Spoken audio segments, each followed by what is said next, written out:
Alors bonjour chers élèves, ce matin la capsule sur les nombres entiers relatifs qui est le thème de la semaine prochaine. Alors les nombres entiers relatifs sont composés des nombres positifs et des nombres négatifs. Les nombres positifs comme le point 1, vous les connaissez depuis que vous êtes tout petit. Alors c'est les nombres qui commencent à 1 et qui vont jusqu'à l'infini. Nombres négatifs, malgré le fait qu'on vous les avez pas encore étudiés, probablement que vous les connaissez déjà, c'est tous les nombres qui viennent avant 0. Alors, la seule différence avec les nombres positifs, c'est qu'on met un moins devant, ce qui signifie que la valeur est sous 0. Alors, comment on écrit ces nombres-là? Dans le fond, exemple, si on prend le nombre 2, alors le chiffre 2, pardon, techniquement, c'est le chiffre plus 2. Par contre, étant donné que ça sert à rien de mettre le chiffre plus, les gens se sont entendus pour dire qu'on ne le mettait pas, alors on écrivait tout simplement 2. Par contre, dans le cas de nombres négatifs, on n'a pas le choix de mettre le symbole moins devant. Pourquoi? Parce que si on ne le mettait pas, on ne pourrait pas différencier un nombre négatif et un nombre positif. Alors c'est tout simplement pour ça. Au centre, on a le 0, qui est comme, si vous voulez, la barrière entre les nombres négatifs et les nombres positifs. Et le 0, lui, dans son cas, on va dire qu'il est positif et négatif. Alors, à quoi ces nombres-là servent? Il y a plusieurs cas où on va s'en servir. La température est un bon exemple. Si la température est inférieure à 0, on va utiliser un nombre négatif. Pour l'altitude et la profondeur, on va y revenir plus tard, on peut s'en servir aussi. Et dans le cas des dettes, même plusieurs parmi vous nous ont déjà demandé s'ils pouvaient avoir une dette de bon d'effort. La réponse à laquelle on a dit non. Alors, dans ce cas-ci, une dette, c'est un nombre négatif. Finalement, on a le cinquième point qui sont les nombres opposés. Nombre opposé, si on prend 3, son opposé serait le nombre moins 3. Vous allez voir à la prochaine page, on va expliquer comment calculer l'écart entre ces nombres-là.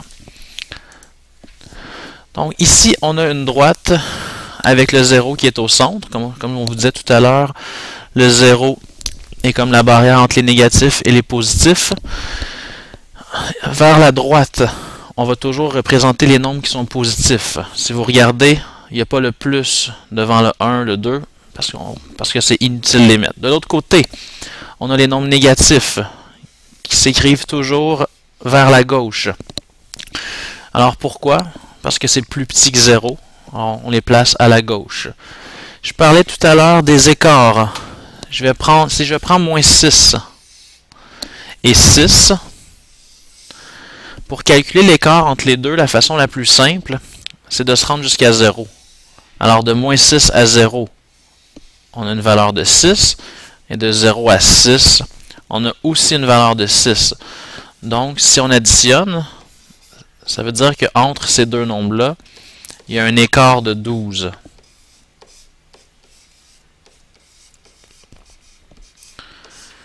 Alors, on va pouvoir travailler dans d'autres cas. Ici, j'ai pris deux nombres. Dans le fond, j'ai pris moins 6 et 6, mais on pourrait calculer l'écart aussi entre deux nombres qui sont différents. Alors, ensuite, si on passe à la prochaine droite, ici, c'est quand je parlais tout à l'heure d'altitude et de profondeur. Souvent, on va mettre la valeur 0 au niveau de l'eau. Alors, ça ici, c'est des vagues. Elles ne sont pas très belles, désolé. Alors, si on est sous l'eau, on va dire qu'on est, dans le fond, exemple, on est ici, on pourrait dire on est 5 mètres sous l'eau. Alors, on va inscrire la valeur moins 5. À l'opposé, si vous êtes en train de grimper, vous êtes sur une montagne, on pourrait mettre une valeur positive. Alors, exemple, vous êtes 10 mètres en haut de la surface de l'eau.